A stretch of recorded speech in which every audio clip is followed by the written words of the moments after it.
5월 14일 오늘 만나 성경 말씀은 창세기 41장 45절 그리고 50절에서 52절까지의 말씀입니다.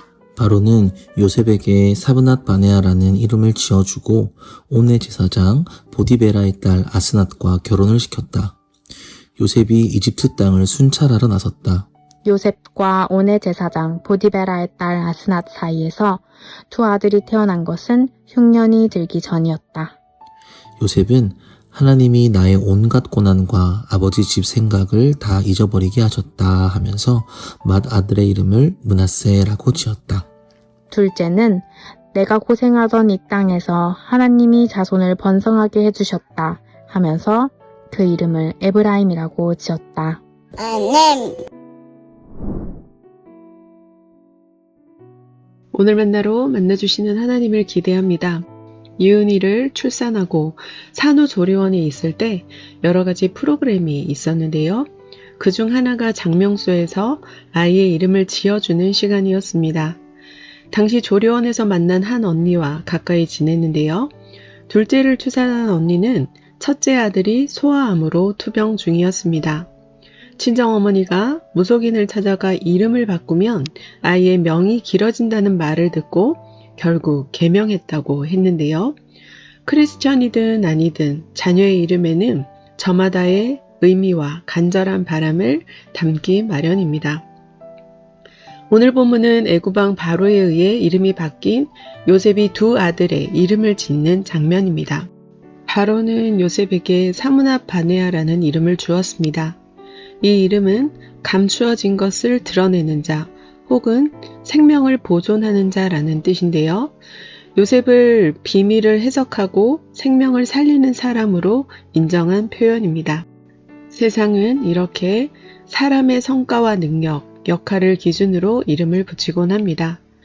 그러나 요셉은 하나님 앞에서 자신의 인생을 해석하며 자녀들의 이름을 짓기 시작합니다. 형들에게 버림받고 종으로 팔리며 억울하게 감옥에 갇혔던 시간을 지나 하나님께서 그를 애굽의 총리로 세우셨습니다.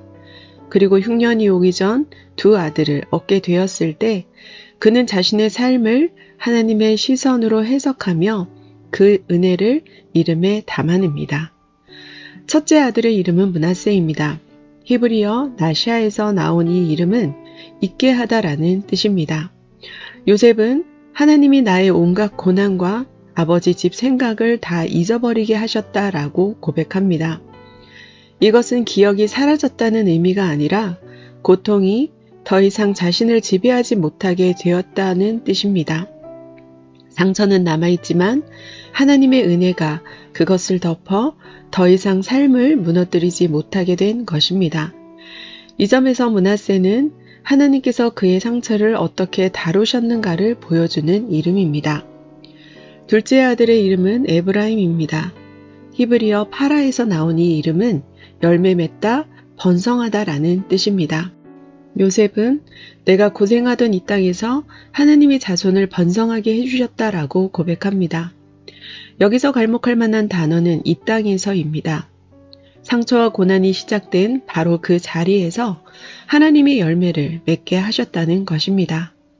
하나님은 우리가 피하고 싶은 자리에서도 새로운 생명과 회복을 이루시는 분이십니다. 이 점에서 에브라임은 하나님께서 내 삶을 어떻게 회복시키셨는가를 보여주는 이름입니다. 이처럼 성경에서 이름은 단순한 호칭이 아니라 정체성과 신앙 고백을 담지합니다. 세상이 붙여준 이름이 아니라 하나님 안에서 자신의 삶을 어떻게 해석하느냐가 더 중요합니다. 요셉은 과거의 상처가 아니라 하나님의 은혜를 기억하는 이름을 자녀에게 남겼고 자신의 인생을 고난이 아닌 하나님 중심으로 해석했습니다. 사랑하는 성도 여러분, 우리는 어떤 이름으로 자신의 삶을 부르고 있습니까? 나는 실패한 사람이다.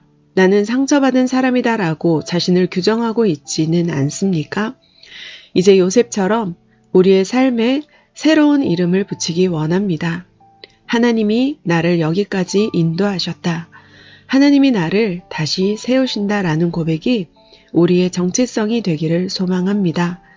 우리의 상처를 므낫세로, 우리의 광야를 에브라임으로 바꾸시는 하나님의 은혜 안에서 하나님의 자녀, 그리스도인이라는 이름으로 살아가는 높은 뜻 사람 되시길 축원합니다. 기도하겠습니다. 우리에게 하나님의 자녀라는 이름을 주신 하나님, 세상이 붙여준 이름이 아니라 하나님 안에서 우리의 삶을 새롭게 해석하게 하옵소서. 우리의 상처와 고난을 므낫세의 은혜로 덮어주시고 광야와 같은 삶의 자리에서도 에브라임의 열매를 맺게 하옵소서. 하나님이 나를 여기까지 인도하셨다는 믿음의 고백이 우리의 정체성이 되게 하시고 하나님의 자녀로 살아가게 하옵소서. 죄인인 우리를 하나님의 자녀로 불리게 하신 예수 그리스도의 이름으로 기도합니다. 아멘. 두 가지 제목으로 기도하겠습니다. 첫째, 주신 말씀으로 기도합시다. 세상이 아닌 하나님 안에서 나의 삶을 새롭게 해석하게 하시고 모든 상처를 은혜로 바꾸어 어떤 자리에서도 믿음의 열매를 맺게 하옵소서. 둘째, 다음 세대를 위해 기도합시다. 세상의 기준이 아닌 하나님 안에서 자신의 정체성을 발견하고 삶의 상처는 므낫세의 은혜로 이기며 어떤 자리에서도 에브라임의 열매를 맺는 믿음의 사람들로 자라가게 하옵소서. 두 가지 제목으로 기도하신 후에 개인 기도 하시겠습니다.